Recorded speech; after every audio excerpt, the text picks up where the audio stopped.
எதிரிடை நட்சத்திரங்கள் இது நான் நிறைய மீட்டிங்ல சொல்லியிருக்கேன். எதிரிடை நட்சத்திரங்களை தாண்டி ஜோதிடம் வேலை செய்யாது அப்படிங்கிறத 100% நிரூபிக்க முடியும்.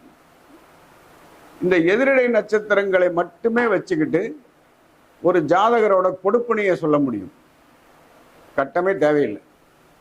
கிரகம் நிற்கக்கூடிய சாரம், அதுக்கு எதிரிடையிலே என்னென்ன கிரகங்கள் நிற்கிது, இதை மட்டும் பார்த்துட்டு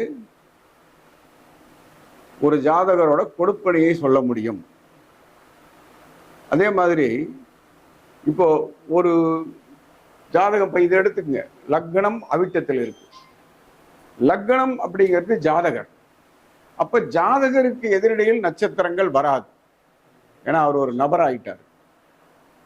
அடுத்து சூரியன்.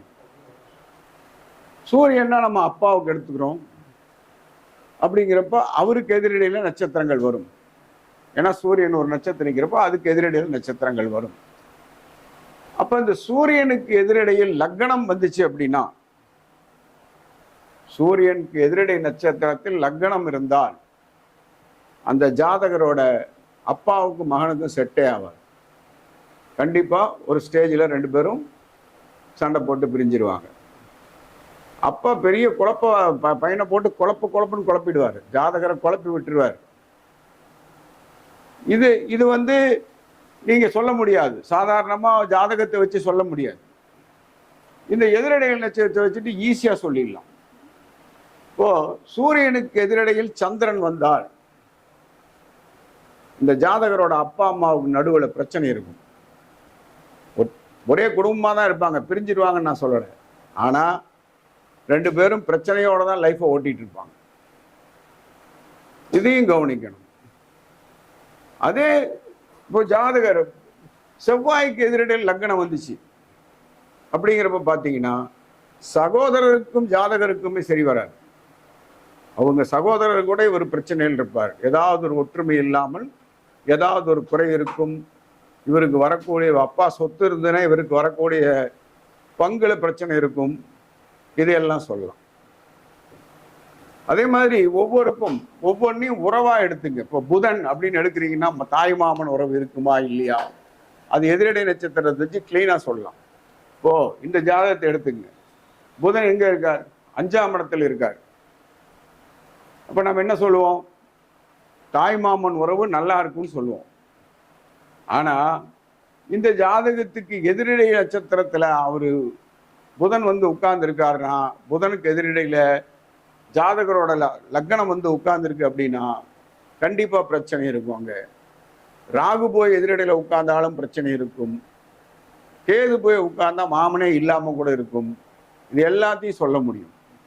அம்மா ஒரு ஜாதகம் உயிரோடு இருக்கா இல்லையாங்கிறதையும் எதிரடை நட்சத்திரத்தை சொல்ல முடியும். இப்போ நீங்க இது மட்டும் சொல்றதுங்கிறது இல்லை, நீங்க ஒரு திசா புத்தி பாக்குறீங்க. இந்த திசா புத்தி நல்லா இருக்குமா? ஒரு திசை நடக்குது, அந்த திசையில இந்த ஜாதகருக்கு நல்லது நடக்குமா? அதுவும் யோகாதிபதி திசையா இருக்கும். நம்ம பார்த்தோம்னு சொல்லுவோம், இந்த ஜாதகத்துக்கு இது யோகாதிபதி திசை, இந்த திசையில இவருக்கு நல்லதுதான் நடக்கும்னு சொன்னா மாட்டிக்குவீங்க. ஒரு திசையில 9 புத்தி இருக்கு. எந்த புத்தி எல்லாம் அந்த திசைக்கு எதிரடையில உட்காருதோ, எதிரடை நட்சத்திரத்தில் அந்த நின்று புத்தி நடந்ததுன்னா அந்த கிரகம், அந்த புத்தியில இவருக்கு நல்லது செய்யறது நடக்காது. நல்லது செய்ய வேண்டிய திசையில புத்திநாதன் எதிரடை நட்சத்திரத்துல உட்கார்ந்துக்கிட்டா அந்த புத்தியில நல்லது நடக்காது. நம்ம யோகாதிபதி திசை நல்லா இருக்கும் அப்படின்னு சொல்லிட்டீங்கன்னா மாட்டிக்கணும். சுக்கிர திசை ஓடுது, புதன் புத்தி இருக்கு, 2 பேரும் நண்பர்கள், நல்லா இருக்கும் அப்படின்னு சொன்னீங்கன்னா, இந்த எதிரடை நட்சத்திரத்துல புதன் உட்கார்ந்துட்டாரு, சுக்கிர திசையில எதிரடை நட்சத்திரத்துல புதன் உட்கார்ந்து புத்தி நடத்தினாருன்னா கண்டிப்பா அந்த புத்தியில நல்லது நடக்காது. அதே மாதிரி கெட்டது செய்ய வேண்டிய திசை, இப்போ 6ஆம் அதிபதி திசை நடக்குது, இல்ல பாதகாதிபதி திசை நடக்குது, அப்படிங்கிறப்பவும் இந்த புத்திநாதன் எதிரடை நட்சத்திரத்துல உட்கார்ந்துட்டார் அப்படின்னா அந்த கெட்டதையும் நடக்க விட மாட்டார். அதை அப்படியே ஆப்போசிட்டா உட்கார வச்சிருவாங்க. இது நம்ம திசாபுத்திக்கு பார்க்குறப்போ இந்த எதிரடை நட்சத்திரங்கள் தெரிஞ்சிருந்து பார்த்தீங்க அப்படின்னா அற்புதமான பலன் 100% சொல்லலாம். இதுக்கு என்ன பண்ணணும்? நான் கிளாஸ் போடுறேன் எதிரடை நட்சத்திரங்கள், எங்கிட்ட படிக்கலாம். ஒன்று இல்லைன்னா கோள்களின் கோலாட்டம் திரு தயானந்த சரஸ்வதி சுவாமிகள் எழுதுண்டு, அது வாங்கி படிங்க. எல்லாரும் நிறையா பேருக்கு படித்தாவே போதுன்னு இருக்கும், நிறையா பேருக்கு யாராவது ஒருத்தர் சொல்லி கொடுத்தா நல்லா இருக்குன்னு இருக்கும். படிக்கணுங்கிறவங்க எங்கிட்ட வாங்க, புக்கு வாங்கி நீங்களே படிச்சுக்கோங்க, அதுவும் சந்தோஷம்தான்.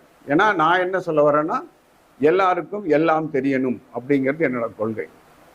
எனக்கு தெரிஞ்சதை எல்லாத்துக்கும் சொல்லிடுவேன் நான். அது பாருங்க. அடுத்து